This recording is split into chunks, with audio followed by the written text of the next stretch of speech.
Bonjour mes chers élèves, toujours avec l'unité 3, utilisation des matières organiques et inorganiques, cette fois-ci avec la deuxième partie du chapitre 3, la matière radioactive et l'énergie nucléaire. La deuxième partie, les avantages et les dangers des matières radioactives. On va commencer par les avantages. Premier avantage est la production d'électricité. L'énergie nucléaire est l'une des énergies renouvelables les plus rentables au monde, par une production énergétique très élevée. déjà شفنا في chapitre précédent les énergies renouvelables. شفنا l'énergie solaire, l'énergie éolienne, etc. L'énergie nucléaire, c'est une énergie renouvelable ولكن عندها واحد l'importance أنها كتعطينا واحد la production énergétique très élevée مرتفعة بزاف. إذا هذه من بين المميزات اللي كتميز بها هذه الطاقة. L'uranium se désintègre au cours du réacteur nucléaire. La réaction nucléaire est contrôlée par des tiges de cadmium qui absorbent une partie de neutrons issus de la fission nucléaire. في les centrales nucléaires اللي كنتجو الطاقة كتستعمل خاصة الأورانيوم لأنه كيعطي واحد الطاقة جد كبيرة أثناء لا ديزانتيغراسيون ديالو. خلال هذه التفاعلات ديال لا ديزانتيغراسيون ديال الأورانيوم باش كيدوز يعني من واحد ذرة أورانيوم غاديو أكتيف لذرات أكثر استقرارا، عندنا دي فيسيون نوكليير اللي كتنتج عن تصادمات ديال لي نوترون كما شفنا في لابارتي السابقة، كتنتج لنا واحد الطاقة كبيرة داخل هاد لي سونترال نوكليير ce qui permet de régler la libération de l'énergie. هاد l'énergie يتم التحكم فيها. La température de l'eau augmente dans le circuit secondaire suite au transfert de chaleur à partir du circuit primaire. غادي نشوفوا في le document suivant ce que ça veut dire circuit secondaire et circuit primaire. عبارة عن قنوات تمر من خلالها المياه ومن خلال الحرارة الناتجة عن هذه الطاقة النووية يتم تسخين هذه المياه والحصول على بخار الماء. هذا البخار يتم يعني الاستفادة منه من خلال استعماله لدوران التوربينات اللي كتنتج لنا الطاقة من خلال الدوران ديالها، وهذه التوربينات بطبيعة الحال مرتبطة بالمولدات الكهربائية. l'eau sous forme de vapeur fait tourner les turbines liées aux alternateurs qui produisent l'électricité كما قلنا. غادي ننتقلوا باش نشوفوا هاد السونترال نوكليير وغادي نشوفوا المكونات ديالو. من خلال هذه الوثيقة عندنا premièrement réacteur. réacteur numéro 1. هنا عندنا ما يسمى réacteur، هي المكان فين كتوقع دوك التفاعلات دوك لي رياكسيون نوكليير اللي قلنا. الكومبوستيبل كتستعمل فيه كما قلنا خاصة الأورانيوم، ممكن نستعمل البلاتينيوم. produit une intense chaleur véhiculée dans le circuit primaire d'eau. هذه الحرارة بطبيعة الحال الناتجة عن التفاعلات النووية ديال انشطار الأورانيوم مثلا يتم استغلالها تسخين المياه الموجودة في هذه القنوات ديال الماء التي تمر وسط هذا الرياكتور، وبالتالي هذا الماء كيسخن واحد درجة حرارة كبيرة ويتحول إلى بخار. ثم من بعد ملي كنحصلوا على البخار الفابور au contact du tuyau du circuit secondaire transformé en vapeur qui va faire tourner la turbine. بالنسبة للفابور اللي كنحصلوا عليه كنهضروا على السيركوي سيكوندير. هاد لو فابور كيدوز من هاد التوربين مما يحدث يعني الدوران ديال هاد لي توربين، ومن خلال هذا الدوران بطبيعة الحال فهي مرتبطة بمولد طاقة. troisièmement هنا عندنا cuve de refroidissement. La vapeur est retransformée en eau qui repart vers l'enceinte de confinement. هنا من خلال هذا المبرد يتم يعني تحويل هذا البخار مرة أخرى إلى مياه باردة، وبالتالي إذا دورة جديدة. ما تلاحظون هنا يمكن إعادة استعمال هذه المياه مرة أخرى. عندنا لي بومب بطبيعة الحال اللي كيدفعوا هذه المياه من أجل يعني إعادتها إلى هذا الرياكتور، وبالتالي عندنا دورة ديال المياه. رابعا عندنا لو سيركوي تيرسيير هنايا refroidit la vapeur puis se refroidit lui-même dans la tour de refroidissement qui émet un nuage de vapeur. نفس الشيء هنايا كما كتلاحظوا، فهاد المياه المستعملة هنا يتم جلبها سواء من دي ريفيير أو لا مير، ثم إذا يتم استغلالها في هذا لو سيركوي. بطبيعة الحال بالنسبة لهاد التور دو refroidissement إذا عندنا نفس الدور اللي كتلعبوا هاد يونيتي 3 اللي هي كيف دو refroidissement. كتخرج داك لو فابور يعني الذي يتم فيه كذلك تبريد ديال المياه التي تمر عبر هذا السيركوي تغسير اللي قلنا، وبالتالي إذا كتعمل على تخلص من الفابور دو. الالترناتور، بالنسبه للالترناتور كما قلنا فهو اذا مرتبط بلا توربين، مع الدوران ديال التوربين يتم انتاج الطاقه الكهربائيه. Donc la turbine à vapeur fait tourner un générateur électrique qui va alimenter en électricité les lignes à haute tension. كما كتلاحظوا فهو مرتبط بلي ليني à haute tension لتوزيع يعني الكهرباء. اولا يتم تحويلها الى محطات ديال التوزيع، ثم بعد ذلك يتم توزيعه على الساكنه. ثم أخيرا réseau électrique, l'électricité alimente le site DE donc centre de distribution d'électricité. donc كتكون دوك لي سونتر أولا كيستقبلوا هاد l'électricité ثم من بعد يتم توزيعها في المناطق السكانية par des lignes à très haute tension donc jusqu'à 400 000 volts. donc haute tension كما قلنا فهي فولتاج يعني كبير جدا. دائما avec les avantages donc les recherches scientifiques et la datation absolue. كتستعمل هاد les éléments radioactifs les recherches scientifiques كذلك la datation absolue donne les expériences de marquage nucléaire pour mettre en évidence le devenir d'un élément étudié. بطبيعة الحال فيتم إجراء تجارب على العناصر الكيميائية خاصة إشعاعية النشاط لمعرفة يعني le devenir ديالها، يعني ماذا ستصبح أو إلى ماذا ستتحول أثناء يعني la ديزانتيغراسيون ديالها. يعني عندنا مثلا عنصر كيميائي A يعني كيداروا تجارب ديال لا ديزانتيغراسيون، ممكن مثلا يمر من واحد العنصر B ثم لا ديزانتيغراسيون الثانية العنصر C المستقر أو غير المشع، وبالتالي يتم استنتاج المصير ديال هذا العنصر A عندما يتعرض لهذه لا ديزانتيغراسيون. Pour la datation absolue des restes d'organismes fossiles et des couches de roches كنهضروا هنا على radiochronologie. donc la radiochronologie كيعتمد على هاد les éléments radioactifs pour faire une datation absolue. donc في المقابل ديال la datation absolue شفنا la datation relative خاصة في السنة الماضية. la datation relative كنقولوا مثلا la couche A est plus ancien que la couche B مثلا. ملي كنقارنوا دو كوش جوج ديال الطبقات الصخرية كنقولوا A est plus ancien que B أو لا A est plus récente que B. donc هنا la datation relative. بالنسبة لا datation absolue كتعطى تاريخ المطلق ديال المواد، يعني كنعطيوها التاريخ بالارقام، يعني ليست نسبيه وانما يعني كنهضروا على مطلقه لاننا كنهضروا بملايين السنين. مثلا واحد الصخره من واحد الطبقه تكونت مثلا قبل 2 مليون سنه مثلا، يعني كنعطيو ارقام. بطبيعه الحال هذه الارقام تقدر تكون فيها واحد الهامش ديال الخطا، يعني كنديروا بلوز او موان 3 مليون داني مثلا. دونك هنا قلنا داتاسيون ابسولي دي ريست اورغانيزم فوسيل. مثلا عندنا لي فوسيل المستحدثات اللي كنلقاو يعني ممكن نعطيوها واحد داتاسيون يعني بدراسة المواد المشعة الموجودة في هذا لي فوسيل. نفس الشيء بالنسبة للغش كذلك، فهي تتكون من عدة معادن مكونة من عناصر كيميائية إشعاعية النشاط، يعني يمكن استغلالها وبالتالي استنتاج يعني العمر ديال هذه الصخور باستعمال ذاك عمر النصف اللي هضرنا عليه في لابارتي السابقة. On mesure la quantité restante d'un élément radioactif pair dans un échantillon adapté. donc كما قلنا مثلا عندنا واحد الصخرة كندرسوا l'élément radioactif pair. donc le reste ديال هذا l'élément radioactif pair يعني ممكن نحسبوا شحال بقى عندنا من élément radioactif pair يعني من واحد الكمية معينة، وبالتالي كتعطينا واحد الفكرة على لا داتاسيون على التاريخ أو شحال داز عليها من سنة. et connaissant la demi-vie de cet élément on peut calculer l'âge de l'échantillon en le comparant à un échantillon similaire actuel. donc بمقارنة صخرة مثلا قديمة مع صخرة تكونت حديثا بمعرفة يعني la quantité restante d'éléments radioactifs pair ومقارنتها مع l'échantillon actuel يمكن يعني معرفة العمر الذي مر على تشكل هذه الصخرة مثلا أو العنصر الذي تم يعني تأريخه. Les isotopes à demi-vie élevée sont utilisés pour dater les événements très anciens comme l'uranium. في الفقرة السابقة شفنا أن الأورانيوم عندها واحد دومي في très élevé يعني تعد بملايير السنوات، وبالتالي يمكن اعتماد هذا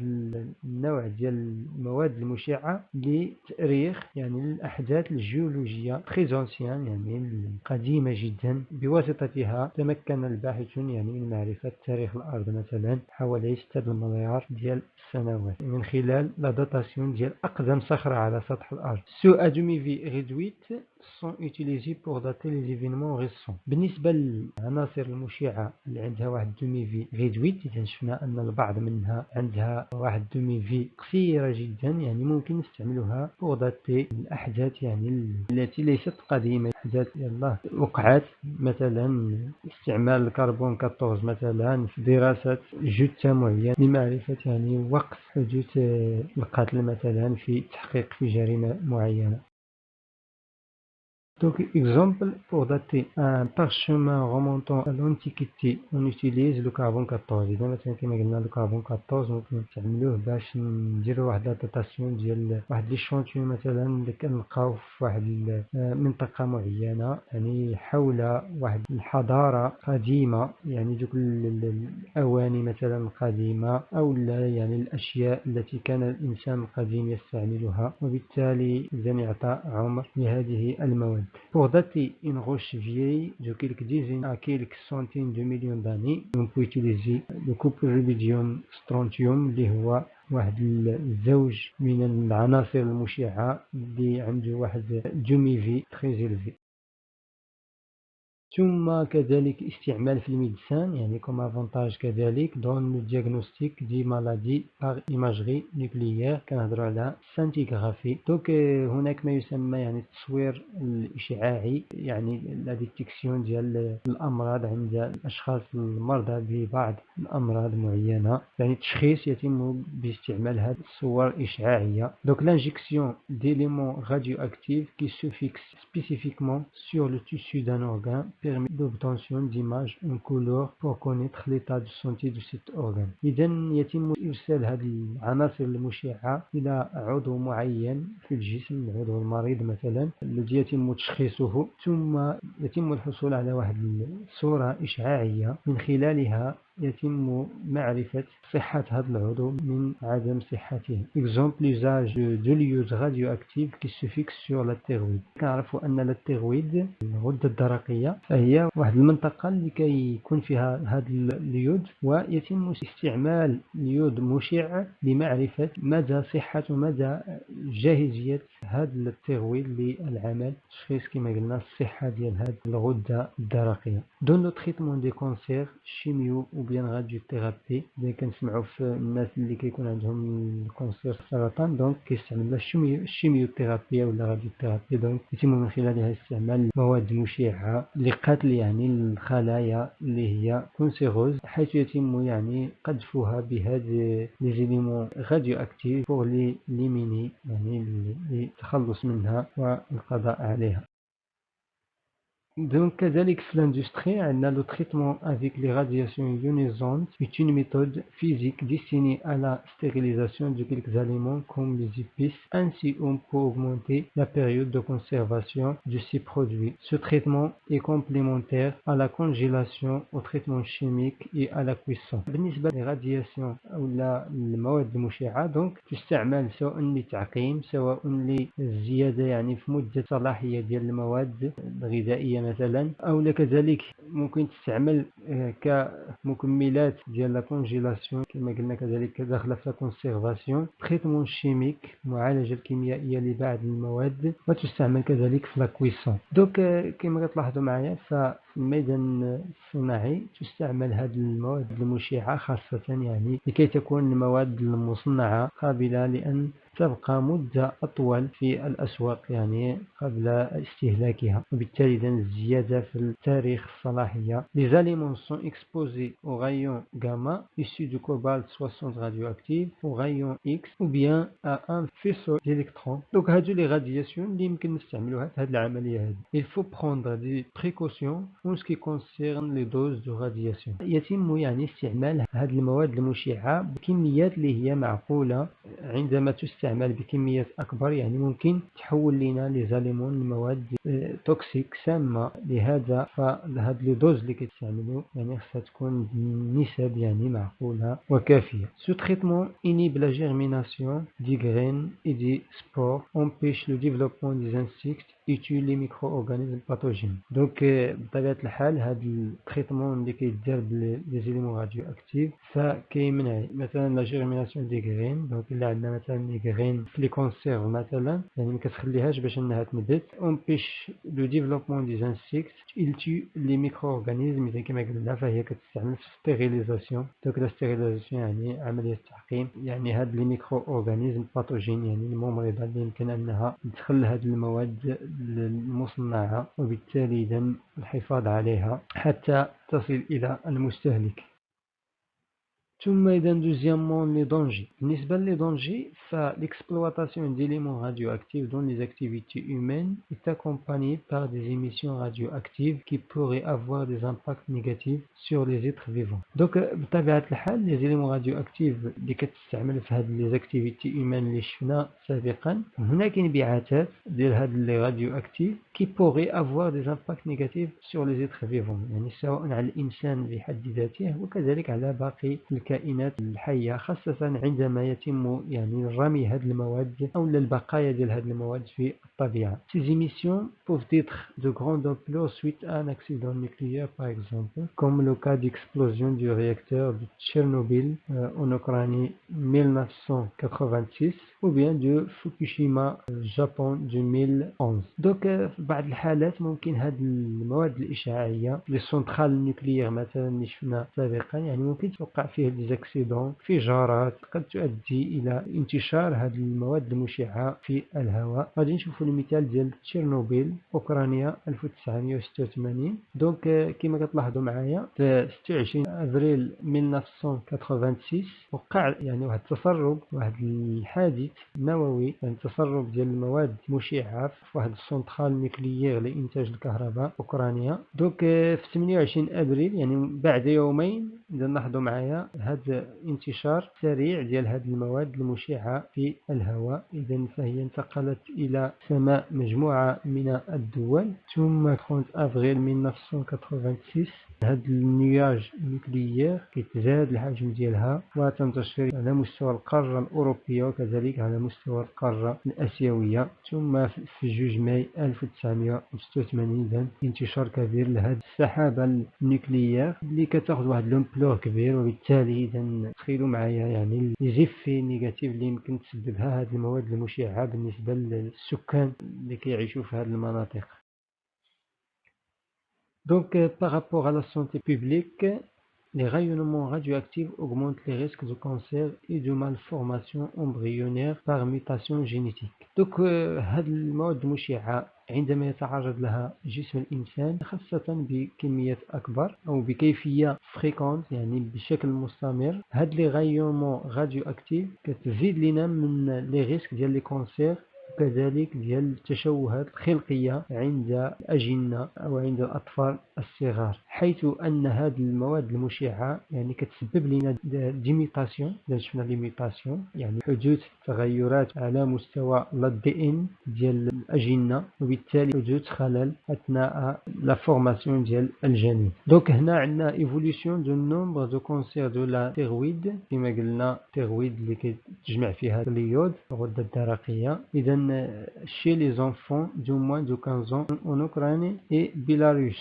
pays frontalier. دونك كما شفنا في ذاك الحادث ديال تشيرنوبيل إذا انتشار ديال المواد المشعة خاصة في أوكرانيا وبيلاروسيا اللي هي واحد الدولة قريبة من أوكرانيا يعني لي فرونتيير ديالها يعني كيشاركوا الحدود. دونك هاد الأطفال أقل من 15 سنة ظهر عندهم هذا المشكل ديال الكونسير ديال التيرويد. يعني كما كتلاحظوا نومبر دو كونسير يعني عدد الحالات مع مرور سنوات ابتداء من 1986 يعني وقت حدوث ذاك الاكسيدون ديال تشيرنوبيل. اذا كما كتلاحظوا فبيلاروسي يعني ان هذه الحالات تزداد سنه بعد اخرى. لاحظوا معايا يعني بعد مرور اكثر من 10 سنوات لا زال هذا المشكل يعني يؤثر على الاطفال في هذه المناطق.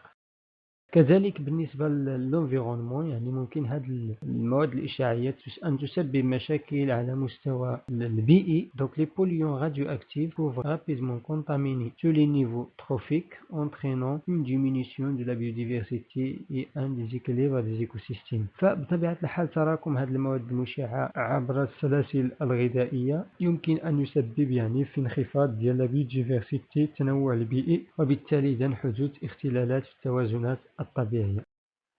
Donc merci mes chers élèves pour votre attention et à très bientôt avec la troisième partie de ce chapitre. N'oubliez pas de liker, partager et surtout d'abonner. À bientôt.